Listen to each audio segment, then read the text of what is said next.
sophistication, with cyber threat actors seeking to advance their economic, political, security, and ideological interest to the detriment of Canada and its allies.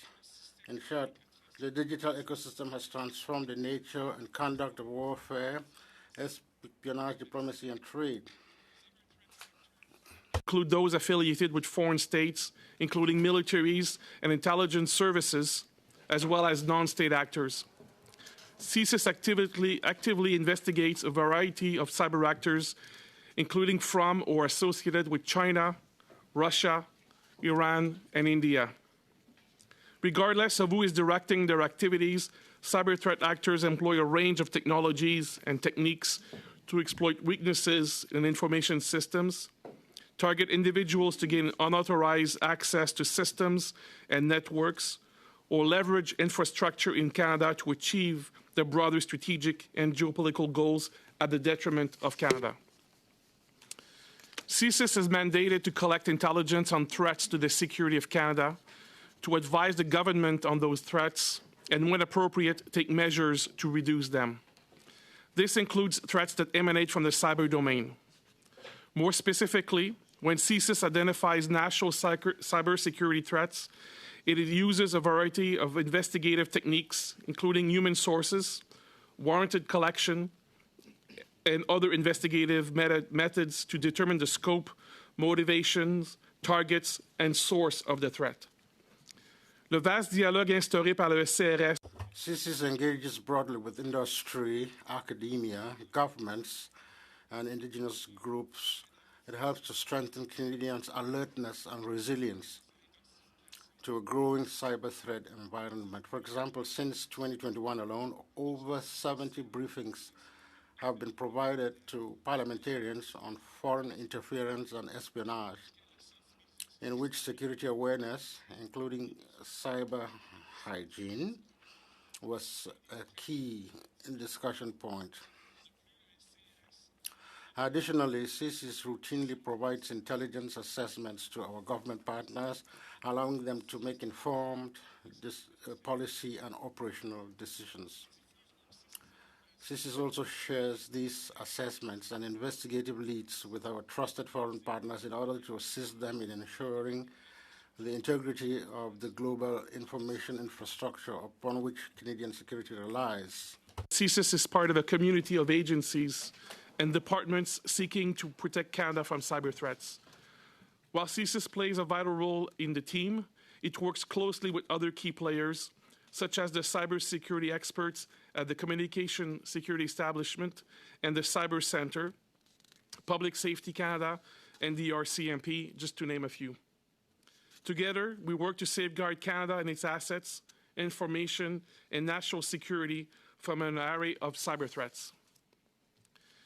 Regarding the committee's specific study, our colleagues and cybersecurity experts at the CSE and CCCS with CSIS produced a chronology of events detailing the interactions between our organizations and the House of Commons.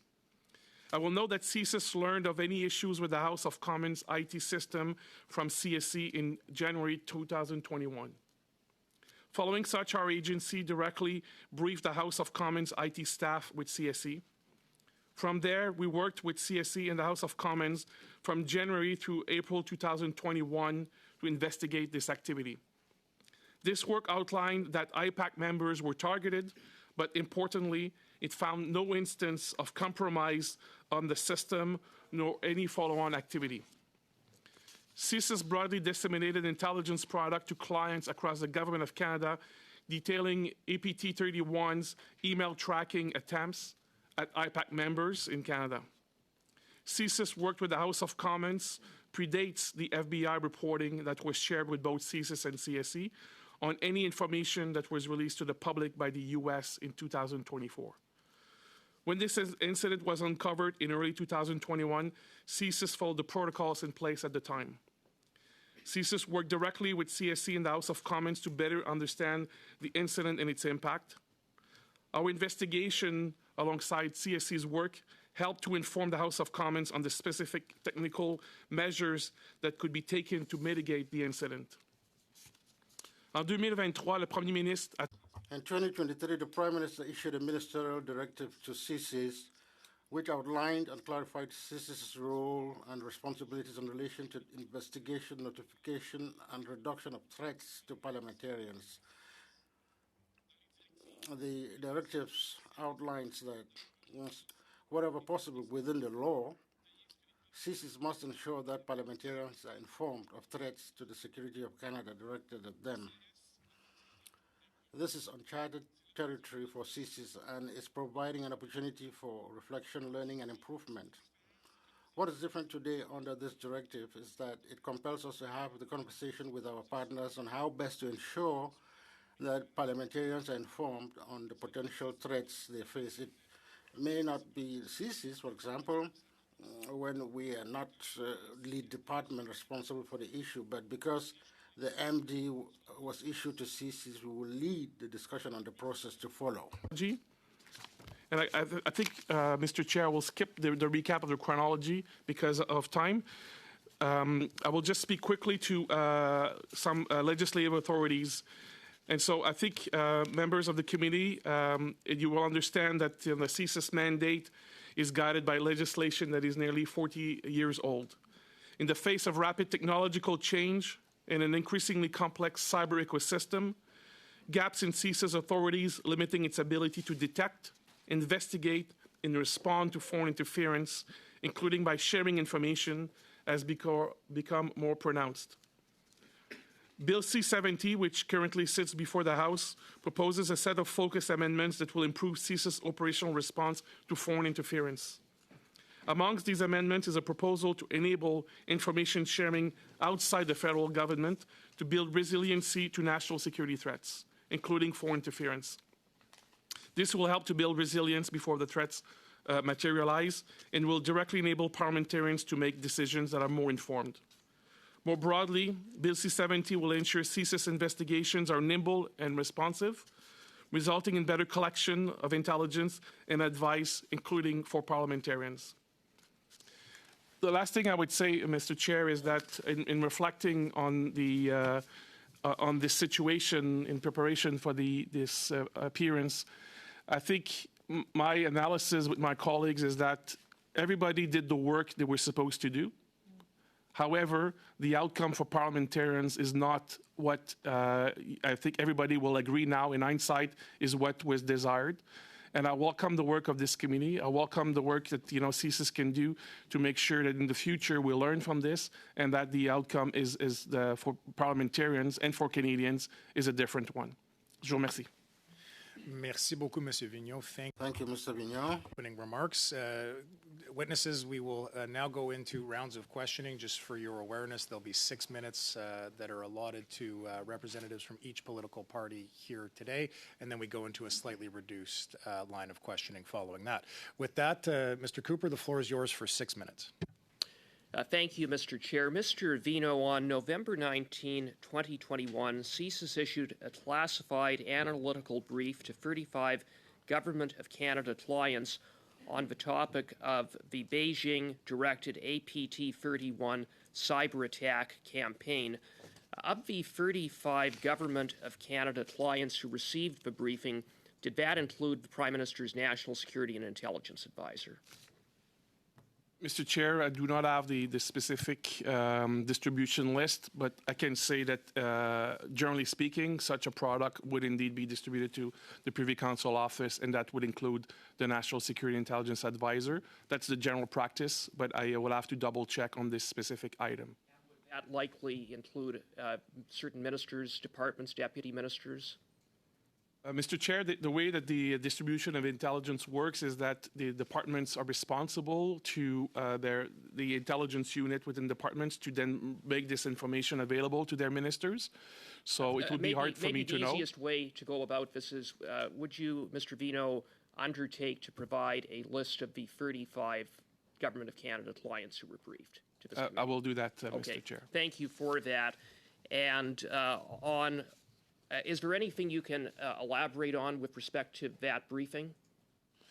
Mr. Chair, I do not have the specifics of that briefing, but what I can say is that as an intelligence service, working with our partners in Canada, as I mentioned in my remarks, but also working with our international partners, we have seen an increase in the sophistication and aggressive nature of the cyber targeting by China, including by APT-31. Thank you very much. On August 25th, 2023, CSIS issued a second briefing, a classified intelligence assessment to what in the timeline are described as relevant Government of Canada clients that referenced the ATP-31 cyber attack. Again, would that have included the Prime Minister's National Security and Intelligence Advisor, PCO? Do you know who those relevant clients are? Mr. Chair, my answer to this question will be the same as my initial one. So I can look into the specific distribution. My assumption is that it would be, but I will confirm with the committee.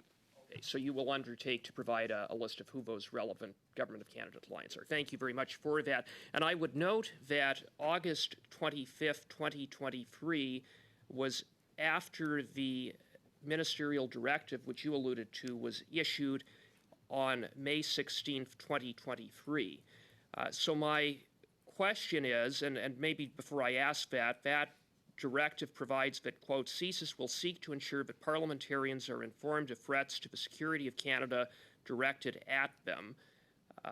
Why were the parliamentarians not informed pursuant to the ministerial direction? So, Mr. Chair, I think this goes at the core of the issue. As I mentioned, in the cyber ecosystem, you have different actors with different responsibilities and mandate. We each did our work in collaboration, but also to a certain extent in parallel. And the initial information was not emanating from CSIS, was emanating from our colleagues at CSE. And so we work with them to work with the House of Commons. So the question that the member is asking is if and when would the ministerial directive apply to CSIS is an interesting one. We are learning how we are adapting this ministerial directive. Mr. Chair, if I could just finish on this, yes. I would say that the key point here is that the assessment at the time was that the information had been shared with the House of Commons in order to mitigate that threat. Well, it hadn't been shared with the members of Parliament, which was the basis upon which the directive had been issued. But nonetheless, CSIS was briefing Government of Canada clients that were deemed relevant, presumably the Prime Minister's Department, the PCO. And you had said that although there might be other agencies or departments who may be better suited to brief members of Parliament, but CSIS would have the role of facilitating or leading discussions around arranging such briefings. So did that happen? Mr. Chair, I'm not sure that I would say that I would see that the role of CSIS would have been to organize such a briefing. But I think what is clear in hindsight is that the outcome of, for parliamentarians is not what anyone wanted. And so my commitment with to this committee is to learn from this, to work with the committee, learn from the results of your work, and with our partners. And I can tell you that I was talking to my partners at CSE. We all have the same objective, which is to make sure that in the future we have looking and we're going to achieve a different outcome for parliamentarians. And I think this is one of the role. I would say being very candid with you, working with parliamentarians through the House of Commons is something we all need to get better at. We normally go through the House of Commons. I don't want members to think that this is a cop-out by saying, we share the information to the House of Commons and we washed our hands. That was not at all the intent and the approach. However, clearly, for people who were targeted by APT-31, the outcome was not, the one that people would have expected. And my undertaking to this committee is that, with my colleagues, we will learn from this and make sure with our partners that we are achieving different outcomes in the future. Thank you very much. Thank you, Mr. Cooper. Madame Fortier pour 6 minutes. Merci. For 6 minutes. Thank you. I would also want to find out from you how things happened, just to see what kind of experiences we can expect to have if we go through this experience again. To begin, I would say in the calendar, the chronology, it says 18 February 2021, it was decided that the CCs would work with the House of Commons and the incidents management team for cyber incidents will provide a list of technical questions to assist them in analyzing the suspicious activity. Why was it decided that the CC should play an intermediary role between the CSE and the House of Commons? Mr. Chair, my intermediary role, I would ask my colleague to add something. I don't have a specific answer to that. Beyond saying we each have our own relationships with the House of Commons, we work closely with them, the central administration, the regions, we all work with the House of Commons. So I suppose there would have been some connection used at that point. I would ask Mr. Madhu to add something. Yes, it's probably because we have had a lot of working relationships with the House of Commons. These were simple issues. The strategic analysis handed over to our colleagues, and the CCS people do the tactical analysis. In your opinion, who is supposed to inform parliamentarians the attempts of cyber attacks such as this situation that occurred? Well, Chair, at the CCs, we have a partnership with our colleagues, and we took it for granted that once we worked with the House of Commons, the authorities in the House of Commons, the administration, would discuss matters with the MPs. It seems this approach was deficient for a number of reasons. I know the conditions in which this occurred. It was the COVID period. There were a lot of restrictions in terms of the number of people in their office. This was before we came up with a vaccine. So our intelligence services were working all the time throughout the pandemic. And I think this is a factor that added to the confusion in terms of who should play what role. I think we have to look at this with some humility to find out what to do in the future. It seems that we have too many cooks in the kitchen on this one. So maybe the question is, what is the recipe? Who does what? This is what we should pin down with this cyber threat situation that occurred. Mr. Chair, I think that's indeed the case. When the issues of national security, it ceases, that's in the front lines. In this case, it was a national security issue, but it was detected by our partners from the cyber center. So the analysis was done more at a technical level initially, and we figured that as soon as we informed the House of Commons authorities, that would be the channel through which MPs would be informed. Unfortunately, that didn't happen. So the issue of defining who the chef is, we would have to rely on the results of your committee deliberations to see what conclusions you reach. And as an agency, and not only in our specific area of activity, but in the way we work with our partners, we'll make sure that no matter who does the work, the results are there. Do you think it's only one of the three that can discuss with MPs, or do you think maybe in such a situation you might have all three, two of the three should share, do some information sharing to better support the parliamentarians in the long run? Now, Mr. Chair, looking back at 2021, right now we're in 2024, I think there has been some improvements in these issues of security and foreign interference. Our expertise has improved. I don't like to speculate, but I will do it this time. In the future, I would make sure that there is an agency that is specifically responsible. It could be the House of Commons, given their privileged relationships with the House of Commons. but with the CSE and CCs should be in the room. So we make sure that the best information, the best intelligence is shared quickly, and that parliamentarians can have the necessary information not only to protect themselves, but to be able to make the necessary decisions. And just to end, as far as parliamentarians as such, were you notified that this person wasn't contacted through the right channels? Do you do a follow-up with parliamentarians? Do you think it's important to do these follow-ups, notwithstanding what happened with parliamentarians after the incident? Chair, as I mentioned, I think in this specific case, with this the attempt of APT 31 to attack Parliament, the work wasn't done quite that way.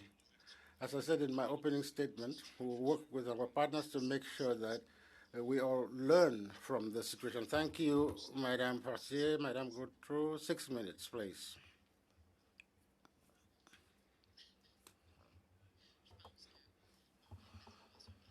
I think we've just put our finger on something in terms of the previous question. There is no agency that takes the lead in making sure that what we went through doesn't happen. So you're talking about speculation, but I think it's vital. And quite often, Chair, Mr. Vignon said, we took it for granted. We supposed that, as far as I'm concerned, that's a vague notion. We should never take anything for granted. So I may be reassured if from now the memos that were sent to the responsible ministers, that there has been systematic follow-up since then. Can you assure me that we won't hear someone was on vacation and it was put in the garbage bin? Just reassure me on that. I can reassure the MP that the CISIS has been working in partnership with the Department of Public Safety to make sure that that happens. And the minister was quite clear on that. But ours is a legislative role, and I see there are a lot of obstacles in relation to the law. For us to do our work, we have to find out what you need. You take some time. I'm sure you've thought about these matters. Mr. Chair, as I mentioned in my opening statement, yes, there is a bill before the House currently to modernize some aspects of the CSIS legislation. I hope, just in retrospective, this bill was promulgated in 1984 in the midst of the Cold War, following a commission of inquiry that was meant to review some aspects of the organization that was responsible for national security at that time. So this bill, to use my own words, it was kind of a defensive. They were just trying to avoid certain mistakes that could be made in the future. So in that situation in 1984, those circumstances are no longer applicable to 2024. The world has changed. The face of Canada has changed. The nature of the threats we face have changed in terms of the complexity, the number of actors involved in this threat, and the impact on Canadians and Quebecers on a daily basis. So the legislative amendments, Bill C-70, that's before the Parliament today, in terms of information sharing aimed at simplifying our data systems while maintaining all the legal authorities, how to seek mandates from the courts, issues of immunity. That's very important, and I'm sure that would have a very direct impact for Canadians. So I understand Mr. LeBlanc when he said that it's only a start, that there will be other efforts made in the future to modernize this legislation, because once again, It's all about protecting Canadians against these cyber threats. The people behind these threats are mutating fast, and we cannot lag too far behind. I'm somewhat troubled in terms of these delays in the legislative processes. Right now, we're working on C-70, and when we implement it, the question will be, will it still be relevant in resolving the issues we face? I think it's important, it's urgent, there is general agreement on that. Can we more rapidly project or analyze situations? Just to give you the tools. The last situation we see, people are working in silos, the communications are difficult. I said last week, I would like to know, as your client, but I'm not sure if they would be willing to discuss with me. We need to come up with recommendations, because I believe that C-70, as we said, it would be out of date when we start implementing it. What do you think of that? Mr. Chair, I think the MP, Madame Gaudreau, puts her finger on something very important. I think that as a public servant, as an official, I think I can say this. We have to take national security issues, and as far as possible, trying not to politicize these. We must find out how we can quickly and more efficiently come up with modernizations of these different legislations. Because of technological changes, we are very dependent on technological companies. They are constantly changing their protocols. Their working methods are changing in terms of access to data, telecommunications issues. What I would like to see is a parliamentary committee that regularly calls witnesses to hear what we have to say on the data banks and the threat environment, how we can advise, rather than having these omnibus bills that might be too complicated. That's what I would wish. So, Mr. Chair, I think I have 3 seconds left. No? I think your time is up, Mr. Gaudreau. Thank you to the witnesses for appearing today. I think it's been made clear, and you yourself had said it, Mr. Vigneault, the assessment at the time was made, the info was shared. There's that key communication that happens. However, we're constantly learning from a very quickly changing environment. And clearly this is an important matter to have been raised to show that processes do need to change. So I appreciate the work that is continuing to be done and that continues to be done here. I think that it's important moving forward, though, to sort of think about those bigger issues now that I know that I'm focused on. I think I'm clear in terms of where we need to go as this committee, but the questions that I have are, I think, in a bigger scope. And I want to talk about the NZCOP report. Now, there was a shocking confirmation that proxies of Modi's government interfered in 2 recent Conservative leaderships. Now, this isn't new information. This was reported 2 years ago by the Bureau on a 2022 intelligence assessment by CSIS that stated the government of India agents appear to have interfered in the Conservatives' 2022 leadership race by purchasing memberships for one candidate while undermining another, and also boasted of funding a number of politicians at all levels of government. The same week, Buzz reported that a Conservative member of Parliament had been approached by a government of India proxy to rescind their support for one of the candidates. Can you tell this committee or confirm that the intelligence that was taken by CSIS here was shared with that NZCOP report? Mr. Chair, first, with all due respect to the member's question, I will not be able to comment on leaked information to the media.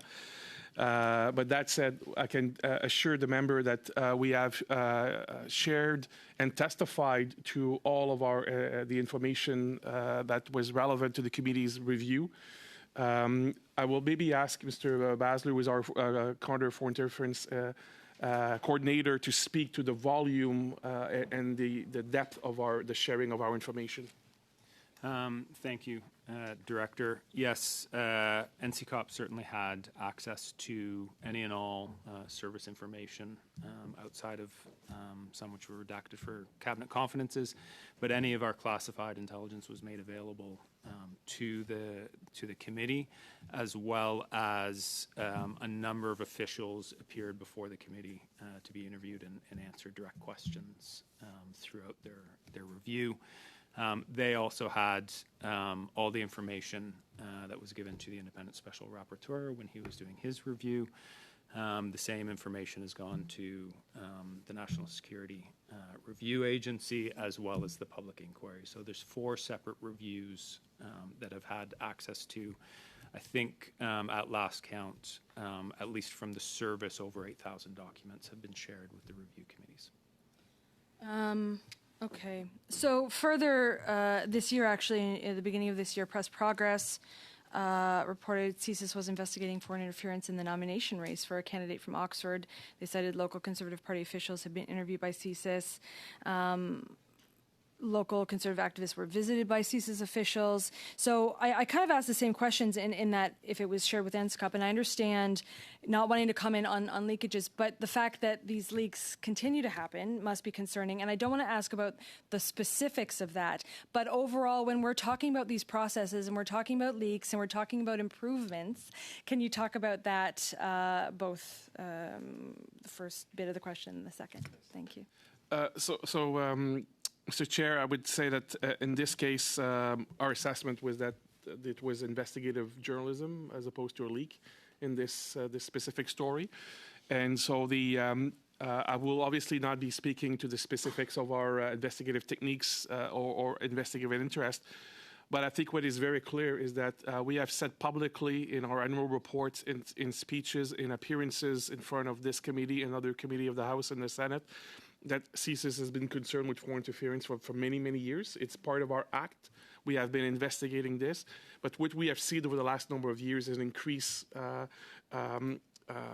aggressiveness by a number of countries. The speed and complexity at which the threat of foreign interference is coming at Canadians, yes, at the democratic processes, elections, but also at Canadians from different diaspora groups who are being interfered with in their democratic rights by foreign nations. This is something that is of grave concern to CSIS, and this is why we have been speaking about this both publicly and privately to the government. And I think Canadians now, through the work of this committee and other committees and the NSI CUP and CIRA and the Commission of Inquiry, are now getting a better sense of what is required. And maybe, Mr. Chair, the last thing I would say is that one of the best tools to address foreign interference is what we're doing right now, which is talk about it in public. Of course, I will not be able to share classified information, but by having more public discussion about these issues in different places with different people, this is how we would increase resilience against these actors. It's not going to be CSIS, or the RCMP or someone else catching people doing it all the time. We hope that we're good at what we do, but it's going to be Canadians in their day-to-day activities that will raise the flag and say, hey, there's something happening here. Maybe I should be talking about it. Thank you very much, Ms. Matheson.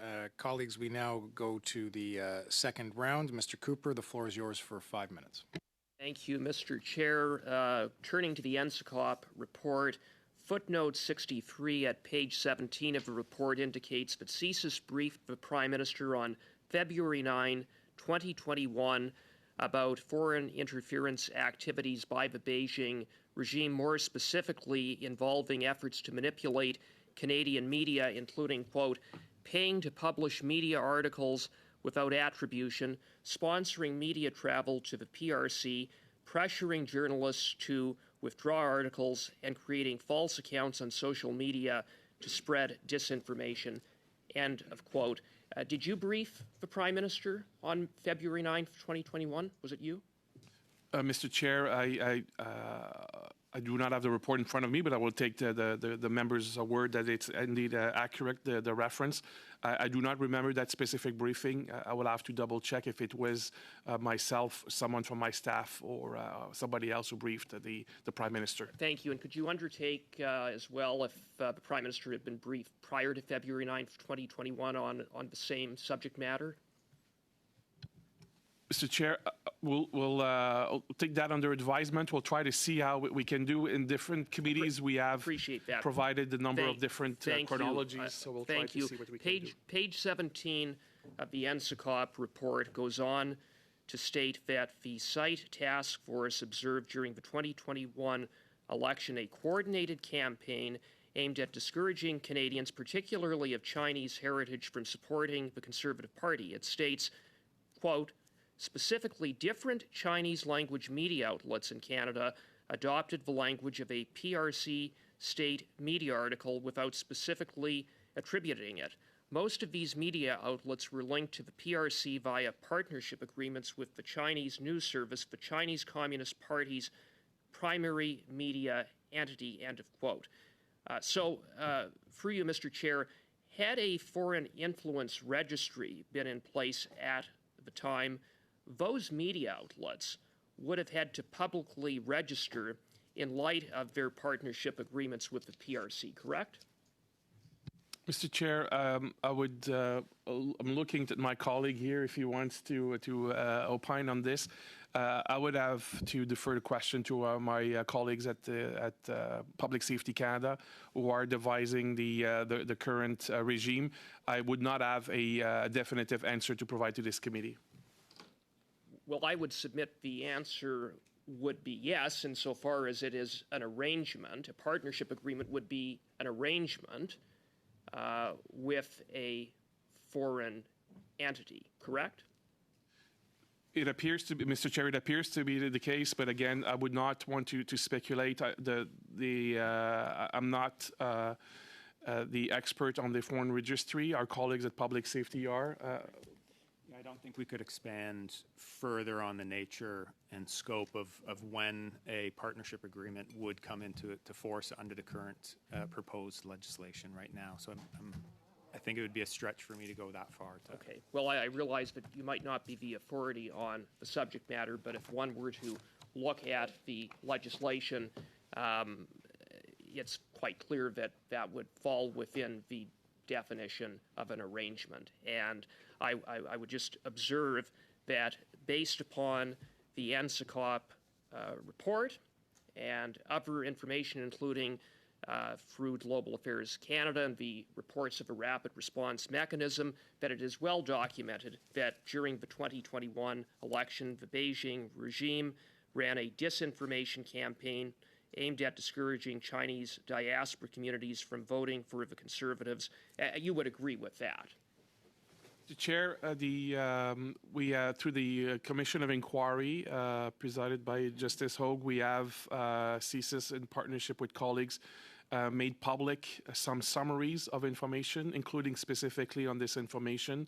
So I think to be as precise as I can to respecting the member's question, I would refer the committee to that summary, which is the using all of the classified information and the open information and coming up with the best possible story. So I think that would be the definitive story on this matter, Mr. Chair. 15 seconds? Okay, well, thank you, Mr. Chair. Okay, thanks very much, Mr. Cooper. Mr. Gerritsen, the floor is yours for 5 minutes. Thank you, Mr. Chair. There's a lot of talk going on about foreign interference lately. And I think that you think that's a good thing because, as you said earlier, Canadians need to be aware. Whether it's your work, the Hogue Commission, NSICOP, this issue is out front in public. Is it safe to say that part of the reason why that is because of the work that's ongoing and the elevated importance of that work over the last number of years? Mr. Bingo? Mr. Chair, that's a very interesting question, and we've been reflecting on this issue. in my view, I think we are, CSIS and partners, putting more resources and emphasis on this because we have seen the threat increasing in the last number of years. We have seen a number of actors coming at it much more aggressively and doing things that we had not seen before. So the knowledge is power then. Knowledge is power. Having this information gives us and you and those responsible the power to be able to do something about it. Indeed, it's the case. That's why I think, while respecting, in our case, the law of Security of Information Act and the partnerships agreement with our partners to protect information, that's why we have now for a number of years been talking publicly about foreign interference, and that's why I do believe that more organized discussion about these issues is what will make Canadians resilient. So some of the information is public and can be discussed in the public, but some can't. Some of the reports are classified for various different reasons, but some people can get access to those reports. Obviously, the Prime Minister, members of Cabinet, the leaders of the official leaders of each political party. If they have the information that comes from those classified sources, can they act on it, or are they restricted to act on it because the information's classified? Mr. Chair, I testified to this issue a few days ago in front of another committee, and my reaction to this is that a couple. One, this is uncharted territory. We had never done it before, so we're all learning together. Second, I think that people with the right security clearance, with the need to know, are indeed able to get briefings on these matters. And third, I think while respecting the law, there are opportunities and abilities for people to make some decisions based on that information without having to reveal it publicly. So that's what I was getting at. And because it's interesting, because you had made that comment in another committee, and this came up in a CTV exchange on June the 9th, just a couple days ago, where the interviewer said that you had just said that because, and they were talking about the leader of the Conservative Party, said just because your leader is briefed on intelligence does not mean that they can't act on it, which is what you've just said here. And the interviewer went on to say, in fact, it means that he could act on that information. You had last week, when we did an interview, and the interview was with Mr. Chong, that this would not be the case. Mr. Chong then goes on to say that I think they're not correct, referring to you, in saying that. Here's why. The Prime Minister is asking Mr. Poilievre to do essentially to tie his hands behind his back. Here's why. The Prime Minister is asking Mr. Poilievre to go through the Treasury Board's Secretariat policy on government security. That's the same process that the individuals on NCCOP have to go through. The process would require Mr. Poilievre to sign an undertaking and swear an oath to secrecy not to divulge the information to anyone else, and therefore not be able to tell anyone else to act on the information to hold individuals accountable.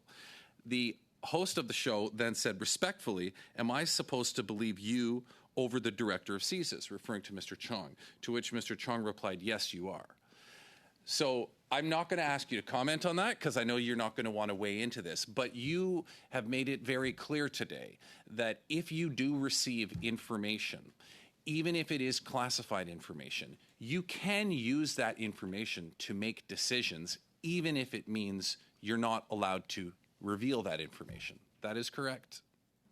Mr. Chair, that is my understanding. I have a lot of respect for Mr. Chong and his remark. I would welcome a discussion with him to maybe have a chance to better understand his point of view. Thank you.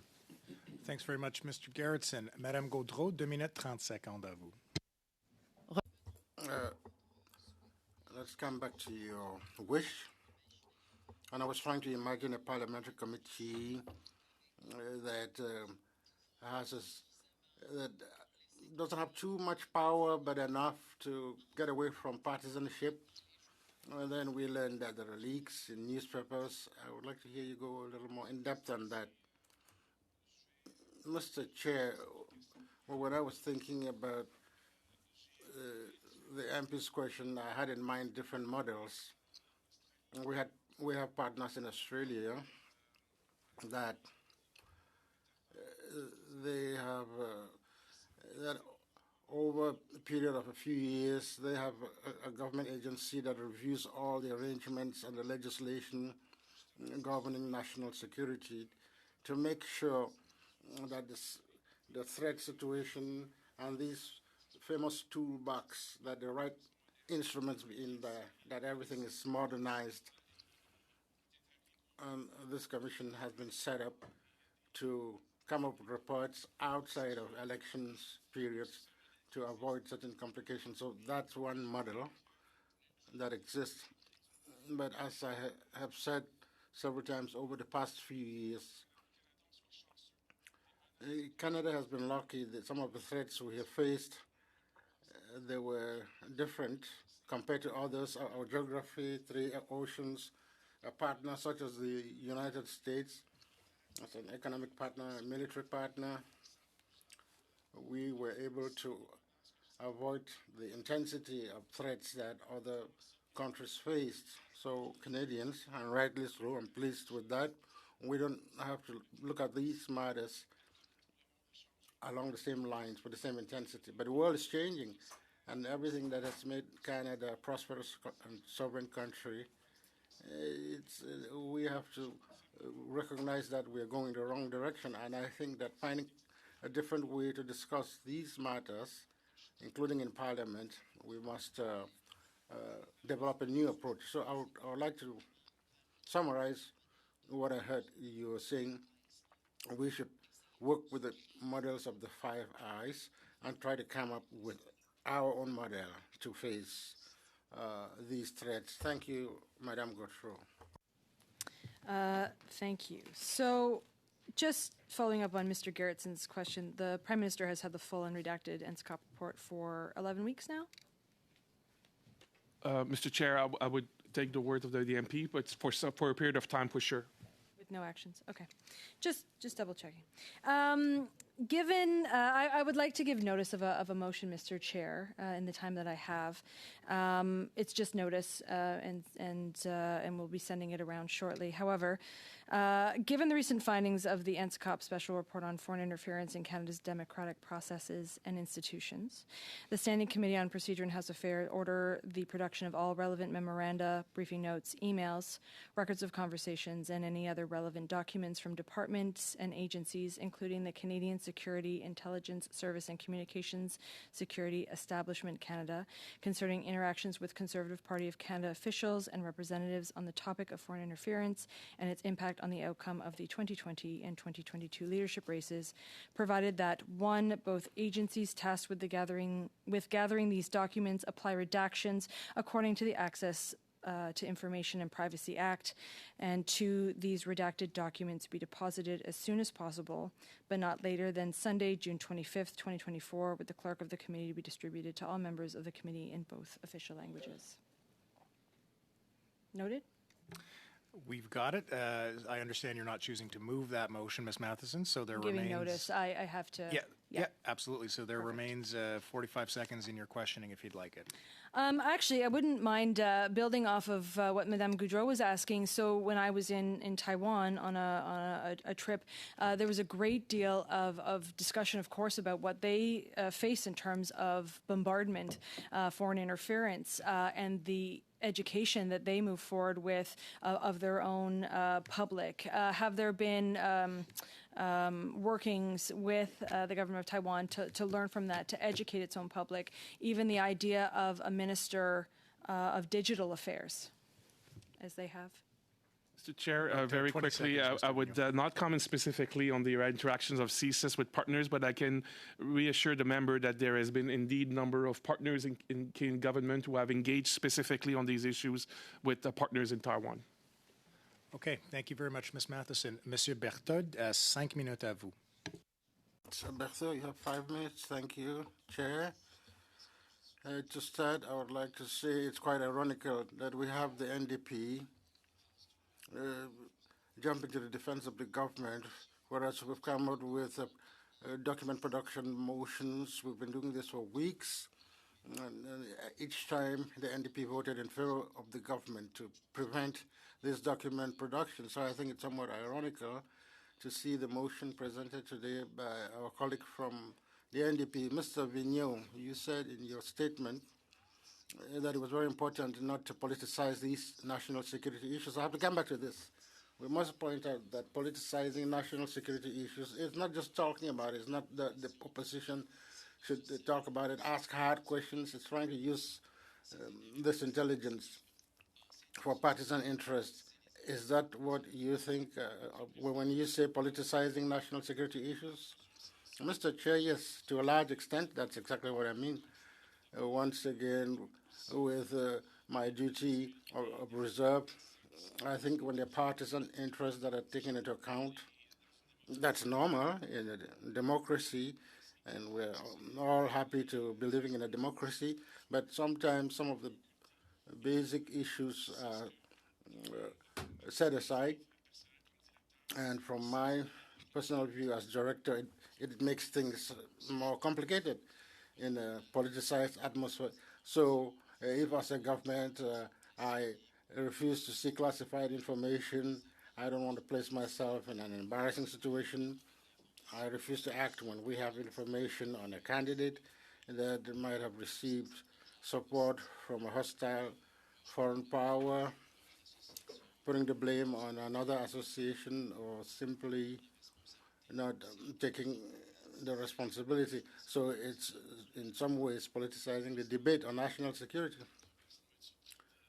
Mr. Chair, I don't think anyone would be surprised if I say I cannot provide specific comments of the nature that the MP made.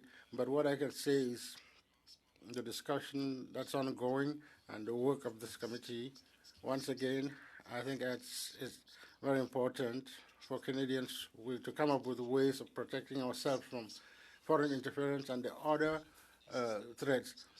Well, sorry, Mr. Vigneault, I have to focus more on this. The political debate around these issues we're currently discussing are not limited to just the use in the committee or following certain leaks, decisions that are based on partisan interests. I think that's obvious that it does have an impact on national security. Well, I prefer not to comment on that, but I do understand your question. Mr. Vigneault, who in the entire system can decide to declassify information that is deemed confidential or top secret? Who should decide that a piece of information that yesterday was secret is now been disclosed publicly? Mr. Chair, that's a very good question. Unfortunately, I don't have a great answer. We don't have a declassification policy. If I take our service as an example, the information flowing from the service is regulated on the Information Secrets Act and our policies. There is no government policy as such, authorities that can order such declassifications. But in cases of a severe threat to national security, the Prime Minister can use the information and make it public. Generally, in my experience, it's done in close collaboration with the agencies. A concrete example would be the first time we mentioned certain countries that were involved with there was classified information. We did some work to be able to see now with public knowledge the impact on our operations. Maybe we can reveal a little more. It's an iterative process, but it's not really based on a government policy. I don't have too much time, but it is indeed a directive from the Prime Minister that allowed you to disclose information to the MPs that were targeted by foreign interference and to disclose this information that was previously not available to the MPs. Specifically, we use Section 12 authorities on the CSIS Act on attenuating threats. So it's based on the CSIS Act. There's a process within that allowed me to have some preliminary discussions with Mr. Chung. Unfortunately, Mr. Berthaud, that's all the time we have. 5 minutes à vous. Thank you very much, Mr. Chair, and through you, I'd like to thank the witnesses for being here. Mr. Vigneault, you mentioned that your team has met with over 70 MPs to brief them in the past couple of years. Is that correct? Or over 70? Yes, Mr. Chair, it is correct, but I do believe that we also, so 70 parliamentarians, and I think Canadians, we're talking about, about more than 1,000 people we have engaged with. Could you confirm that the members, the parliamentarians who were victims of this cyber attack have all been met with? Can you confirm that? Mr. Chair, I'll have to go back and review that information specifically. Could you undertake to do that? Because the directive of May 2023 was clear that all parliamentarians who are targets are to be made aware. So I would like to make sure that all parliamentarians, and we have some who will be coming to as witnesses on Thursday, and we will be asking them if they've been met with by CSIS to be briefed. Mr. Chair, I will undertake to confirm if the MPs were met. However, I think it's very clear as well in my testimony and what has been presented to this committee that, there was as I said, the expectation when we were sharing the information is that the specific information would be shared by the House of Commons, and that also the directive, the ministerial directive issued to CSIS came about 2 years later than the incident. So I think it's important to keep these two points in mind in reflecting about what has been done here. But Mr. Vigneault, you've had 2 years to be able to brief. You've had over a year since 2023, the directive, to get in contact with these members and senators who were affected. And when I'm looking at what I'm hearing, what we've been hearing this during this study, is almost like a Shaggy song. It wasn't me. I've got the House of Commons saying, no, it wasn't us. I've got our, CSE saying, no, it's not us. We have CSIS saying it's not us.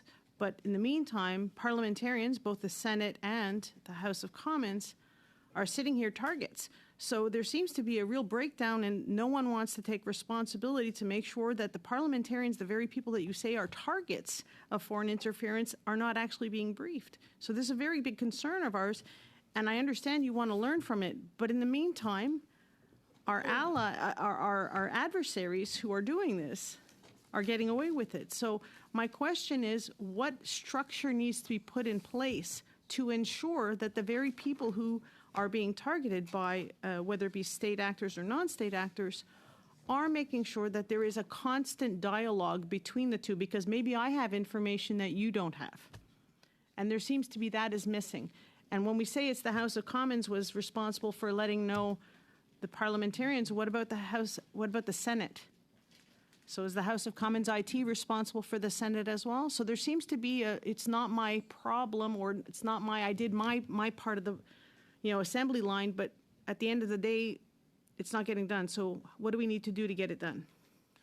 So, Mr. Chair, I think I've, in my remarks and in my previous comments, I've been clear that the outcome that we have seen here is not the one that members of parliament or senators in the IPAC would have wanted. It's definitely not the outcome that we would have wanted, because our work on national security is to make sure that, we are enabling people to be able to defend themselves and do our work. And so the undertaking I've made to this committee is to myself, with my partners, with at CSIS, with CSE, with the House of Commons and the Senate, we learn from this and look at how we are aligning the different authorities, because we also have to respect the mandates and laws that govern our actions. How do we combine these to make sure that the outcome is different in the future? And so I am very sincere, Mr. Chair, when I've made that offer before, and I think it's probably the best so I can provide to the member. So I have no more time, so I'll ask more questions in the in-camera session. Thank you. Merci. Okay, thank you very much, Mr. Romanado. Colleagues, we are going to suspend. Mr. Chair, can I just ask a question of my committee colleagues before we do this? Is this a point of order, Mr. Well, Calkins? so I guess what I'd like to know is what the rationale and purpose is for moving in camera the director has basically said that we want to have a public conversation with this. Mr. Calkins, sorry to interrupt, but I'm going to suspend. We can discuss this while suspended briefly. We do have an agreement from the committee to be in camera. It's very unconventional for us to be discussing changing that practice. We can of course have a motion put forward should that be desirable to change our setting. But I'm going to suspend briefly so that we can talk as colleagues. Okay, so I'm going to suspend briefly so that we can talk as colleagues. And then we're going to decide what colleagues want to do. Okay, so we're going to suspend briefly here.